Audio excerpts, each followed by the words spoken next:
Voltamos com o segundo vídeo, então, dessa série do Imaginário e Memória, através desse seminário, com a palestrante aqui conosco, né, a Cristina Ferraz Mussi, ela que é professora, pós-doutora em Comunicação e Cultura, né, pesquisadora, e traz dentro dessa proposta do seminário uma palestra muito interessante, que é a aproximação entre memória e nostalgia.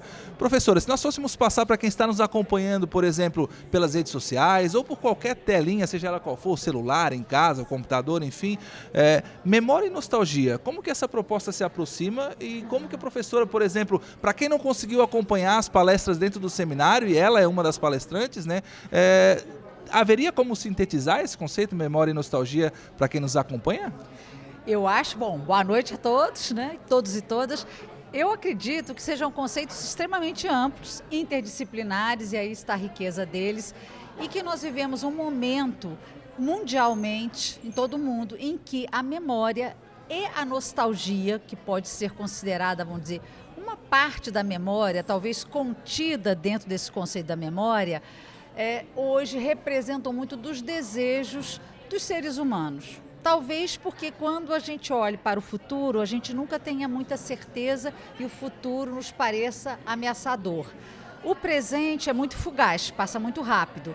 Então, a nossa tendência, até para que a gente se firme assim identitariamente, quem eu sou, o que eu quero, é pensar no passado como uma âncora. Então, hoje a gente vive uma sociedade que tem muito desejo de passado. E muitas vezes esse desejo de passado, ele fica impregnado por essa ideia de uma nostalgia. A nostalgia seria como aquela ideia da saudade de casa, a saudade de um lugar que você visitou ou às vezes que você nunca visitou, mas que você gostaria de ter visitado. Então, um bom exemplo para a gente, de certa forma, materializar esse tipo de desejo é observar como hoje fazem muito sucesso na televisão, por exemplo, as séries que tratam de questões nostálgicas, que são ambientadas, por exemplo, nos anos 60, nos anos 50, porque também esses sentimentos estão muito ligados a um estudo mais recente. Então, não é a história, né? Não seria aquela coisa um século atrás, seria a memória, algo que a gente capta de pessoas que estão vivas, que vão falar de como elas imaginam, idealizam o seu passado e, de certa forma, como elas narram esse passado. A professora trouxe a questão de séries, novelas, enfim, produtos culturais que tratam essa questão da memória e da nostalgia enquanto produto mesmo, né? Comercialmente falando, a nostalgia é algo que a gente possa dizer que dá lucro? Olha, eu acho que dá lucro. Eu, por exemplo, coleciono vinis. Os vinis estão sendo muitas vezes, né, novamente prensados, ou então eu vou nessas feirinhas de antiguidade e compro. Eu tenho uns móveis que eu tenho em casa, aí eu peço assim para alguém fazer pátina nos móveis, para dar a impressão de que eles são mais velhos do que são na realidade.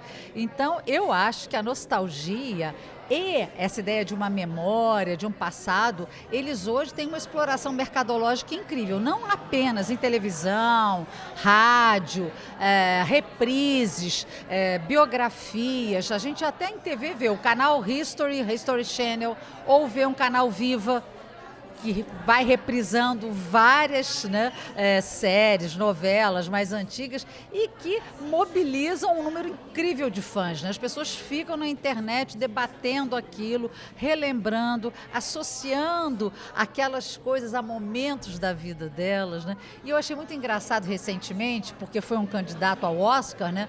O filme Era Uma Vez em Hollywood, porque traz muito essa sensação de uma nostalgia de anos 70, né? Uma coisa que tem a ver com os hippies nos Estados Unidos, a ideia de Los Angeles. Então você vê o Leonardo DiCaprio e o Brad Pitt ali, com toda aquela pinta, personagens, né, muito atuais, né? São personagens super atuais e vivendo aquilo que seria desejável de um ator nos anos 70, o tipo físico, o bronzeado da pele, o tipo de roupa. É muito curioso, é muito interessante. E com toda uma cenografia que acompanha os dois, inclusive, né, carros e locais em que eles aparecem, as festas que eles frequentam, que lembram essa memória recente. Isso tem um quê de nostalgia, porque tem gente que viveu isso, eu vivi essa época. Tem gente que não viveu, mas fica idealizando. E para essas pessoas, professora, inclusive jovens que acompanham o seminário aqui enquanto estudantes de jornalismo, publicidade, comunicação no âmbito geral, esses jovens de 18, 19 anos que vivem essa nostalgia, ela passa por um afeto compartilhado? Como é que se dá isso para os jovens que não viveram os anos 70, por exemplo? Há uma explicação ou não? Eu acredito que tenha muito a ver, acredito, não tenho certeza, porque aí eu não pesquiso isso, mas a ver com esse sentimento de algo que foi interessante, que eles realmente não viveram, mas que os pais viveram e falaram para eles, e que talvez dê... Uma memória por tabela. É uma memória por tabela, porque a gente tem isso, né? Tem autores que trabalham com a ideia da memória herdada, a memória por tabela. Isso existe mesmo. E eu acho curiosíssimo, por exemplo, um jovem da tua idade que compra uma Polaroid. Ora, Polaroid é coisa da minha época, só que a Polaroid de hoje vem toda customizada, tem rosinha, tem prateada. Aí as pessoas ficam numa festa tirando foto com a Polaroid, tira na hora. Fotografam com o celular e colocam nas redes celulares, mas com a textura da Polaroid. Aliás, os filtros que a gente tem no Instagram, por exemplo, são incríveis, e né? São um sucesso. E são um sucesso, todo mundo usa, né? Até de colocar aquele tipo de foto que a gente usava muito nos anos 80, que sai com a datazinha, né? Aquela marca da data, e a gente com câmera analógica fazia isso, com filme. Eu tenho, por exemplo, câmera Super 8, eu compro em feira de antiquário para usar como objeto de decoração. Legal. Porque é difícil encontrar o filme para colocar na Super 8. Mas o efeito da imagem em Super 8, quantas séries na Globo utilizaram isso? Os dias eram assim, aquela super série da Globo. Abertura e... O tempo todo, eles usaram imagem de arquivo e usaram muita imagem com efeito, com filtros que davam ideia de coisa antiga, né? De coisa com defeito, de coisa com a luz meio estourada, né? Perfeito. Professora, estudantes, pesquisadores que nos acompanham aí por qualquer telinha, seja ela qual for, celular, aplicativos, enfim.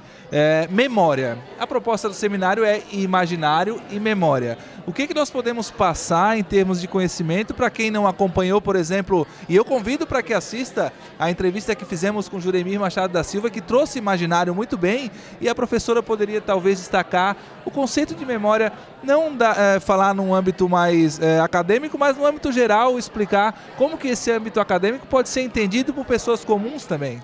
A memória, no meu ponto de vista, é aquilo que dá um lastro à nossa existência, nos faz realmente humanos. Certamente alguns animais têm memória, né? Se a gente tem um cachorro, um gato, a gente sabe que eles reconhecem determinados lugares, determinados cheiros. Territórios, pessoas. Exatamente. Mas a nossa memória ela é muito privilegiada porque eu acredito, assim, não só a nossa capacidade de rememorar, mas também como é que a memória que nos coloca, nos dá uma identidade. Eu até falaria memórias no plural e identidades no plural, porque hoje a gente evita falar de uma identidade como algo fixo e imutável e de uma memória também como algo fixo e imutável. A memória, como tão bem o Juremir ontem falou em algum momento, ela nos dá não só o lastro afetivo, mas ela também, de certa forma, o que eu acho mais importante como característica é que a memória é uma narrativa. É uma narrativa que você faz hoje, no presente, sobre o seu passado. Então você constrói uma narrativa que necessariamente não é aquilo que você vivenciou há 15, 20 anos atrás. Ela está contaminada por desejos, por medos, por sonhos. E ela é realmente algo que tem toda a característica dessa subjetividade que contamina a narrativa. Então ela não é distanciada. E ela é tão importante que hoje, entre as doenças que podem nos acometer, principalmente mais velhos, mais idosos, a doença que talvez mais nos atemorize é o Alzheimer, é a demência, é a perda da memória. Da identidade. E da identidade, porque a pessoa no estágio avançado de Alzheimer, ela não consegue nem fazer as coisas mais simples sozinha, né? Então, é algo que nos diz como a memória é importante. Você se localiza pela memória, você sabe onde está, você sabe quem você conhece, aquilo que você gosta ou não. A memória também pode ser traumática. A gente não pode esquecer que a grande memória no mundo ocidental, que é sempre relembrada, é a do Holocausto, que não é uma memória feliz. Então nós teremos as memórias afetivas, que o professor Mário Abel Bressan, ele se refere a elas quando trabalha com Casanal Viva na sua tese de doutorado, mas nós temos também as memórias traumáticas. As memórias das pessoas, por exemplo, que foram torturadas no Brasil. 11 de setembro. Sim, o 11 de setembro, as grandes tragédias. Se nós, por exemplo, formos trabalhar as memórias das pessoas que sobreviveram a esses desastres de Fundão e de Bento Rodrigues, em Minas Gerais, que é o estado onde eu vivo, e eu oriento um trabalho nesse sentido, é extremamente relevante as falas das pessoas sobre o que é a perda, o que é pensar em algo que você teve e não tem mais e não poderá recuperar, né?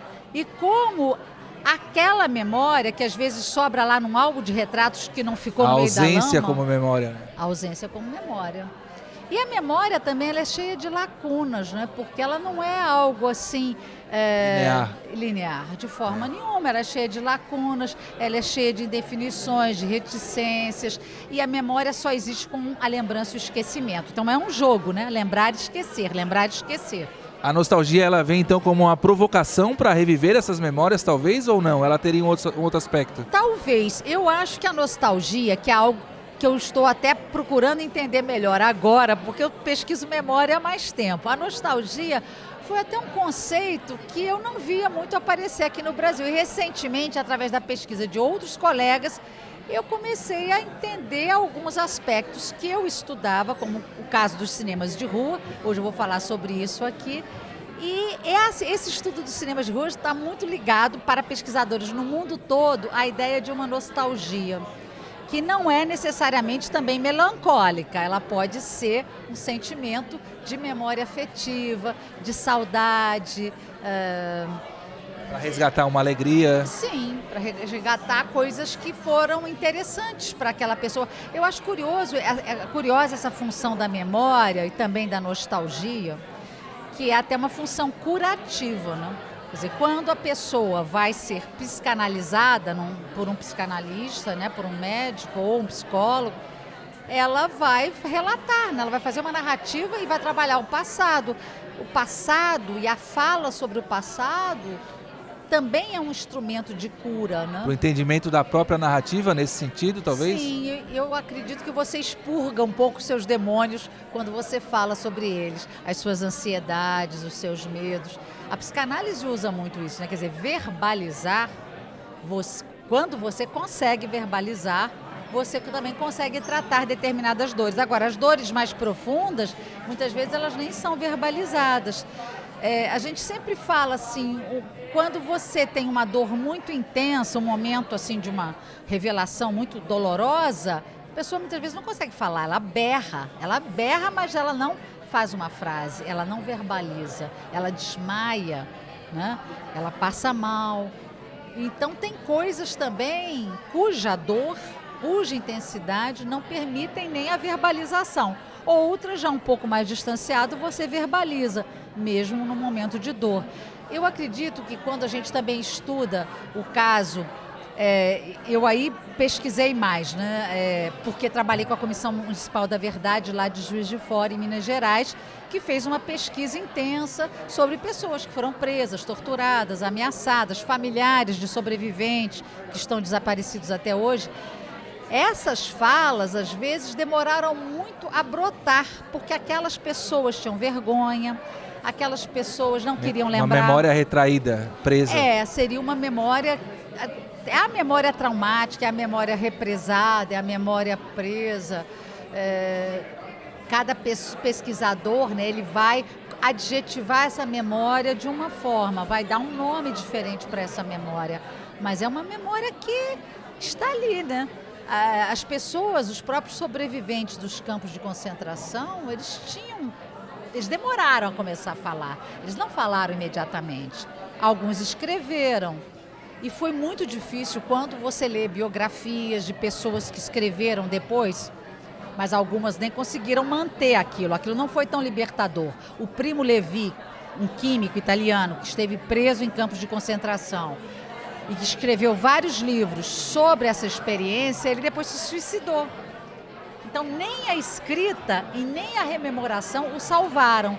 Mas, para muitas pessoas, o falar foi uma possibilidade de também cicatrizar, amenizar a dor, compartilhar a dor e também fazer com que as pessoas não esquecessem. Porque, no caso da memória e do depoimento oral, ele tem uma relevância muito grande no sentido de que nem sempre você tem documentos que possam comprovar o que aconteceu, por exemplo, numa tortura, num órgão de repressão durante os anos 70 aqui no Brasil.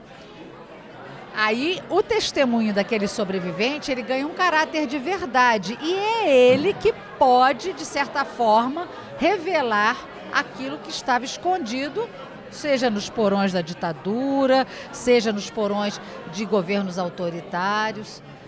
Com relação a uma história mais distante, por exemplo, escravatura no Brasil, aí você já depende muito mais de documento, que você pesquisadores, documentos históricos que vão. Você teria até assim pegar uma comunidade quilombola e tentar entrevistar descendentes que através da história oral tenham mantido vivas algumas percepções e Voltamos para a memória de tabela. Sim, dos seus antepassados. A memória ela é importante por isso. Agora, ela não é uma escrita racional, objetiva, ela é cheia de lacuna.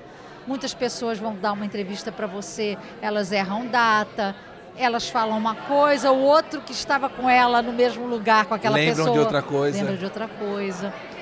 Mas no meu caso, a memória me interessa exatamente por isso. É nesse aspecto que eu acho a memória sedutora, interessante, instigante. Professora, uma grata satisfação. A gente começou como um pequeno bate-papo e terminou numa aula incrível aqui. Eu estou encantado. Tenho certeza que você que nos acompanha aí pelas redes sociais, qualquer telinha, seja no celular, enfim, também gostou muito.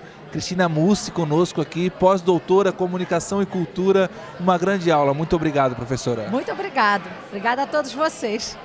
Fique sintonizado aí nos outros vídeos que vamos trazer sobre imaginário e memória, sobre esse seminário Imaginário e Memória. Curta esse vídeo, compartilhe aí nas redes sociais, faça com que mais pessoas tenham essa satisfação de poder ouvir essa conversa que eu tive a grata satisfação de poder conversar com a professora Cristina Mussi. Compartilhe então esse vídeo e faça essa conversa chegar a mais pessoas. Muito obrigado.